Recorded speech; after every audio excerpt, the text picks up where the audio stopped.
This video is brought to you by Altium 365, where the world designs electronics, and Octopart, the fastest search engine for electronic parts.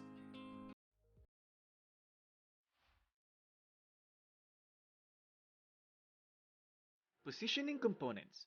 You can now position the components in suitable locations on the board. To move a component either, click, hold, drag to move the component to the required location, rotate it with the spacebar, then release the mouse button to place it. Or run the edit, click move, click component, command, then single click to pick up a component, move it to the required location, rotate it if required, then click once to place it. When you are finished, right click to drop out of the move component command.